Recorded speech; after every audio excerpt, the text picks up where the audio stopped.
This is a short video called Feminism is Sexist. This is based on the definition of feminism and the definition of sexism.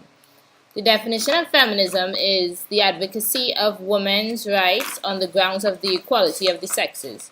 And the definition of sexism is, the definition of sexism is also sexist, but it's prejudice, stereotyping, discriminating on the basis of sex. They say typically against women, but if you take it as, that is the sexist part of it. But the point is, if you're stereotyping or discriminating on the basis of sex, you are sexist.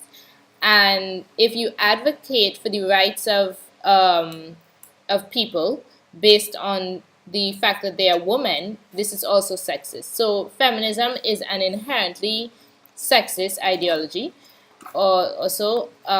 and also the idea of being an MRA or fighting for men's rights is also inherently sexist. Now, I see, so you might say, okay, it is sexist, but if it's necessary, then you have to be sexist sometimes to achieve some things, because you may feel that men are more disenfranchised than women, or that women are more disenfranchised than men. So you may argue that you should be a feminist or a MRA, when you feel that one of them needs help more than the other.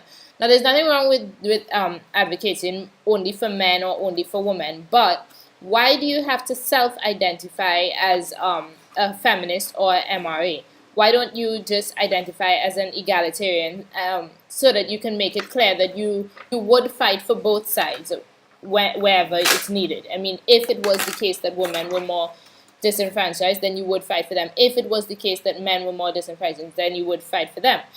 So what I'm trying to say is that I think feminism is sexist, and the concept of the MRAs are also sexist, but they're a response, so okay. And based on that if you are someone who claims to want equality, I am not this person, but if you are, and you want to end sexism, how can you end sexism with something that is sexist? It's like a white nationalist or a black nationalist saying that they want to end racism, when they can't possibly end racism with an ideology that is actually racist. Not saying that all black or white nationalists are racist, I don't know, but I'm just saying the concept of trying to end like something like racism with racism, it doesn't work, and trying to end sexism with sexism also wouldn't work. So if you are a feminist and or an MRA, yeah, you can continue to fight for whatever you want to, of course, but maybe you should think about what you self-identify as. And I don't think it makes sense to self-identify as something that is inherently sexist and then claim that you want to end sexism, with a sexist ideology. Especially when there is a choice. You can be an egalitarian and just say that you advocate for the rights of all people wherever necessary, which means that you would advocate for men where necessary, and you would advocate for women where necessary.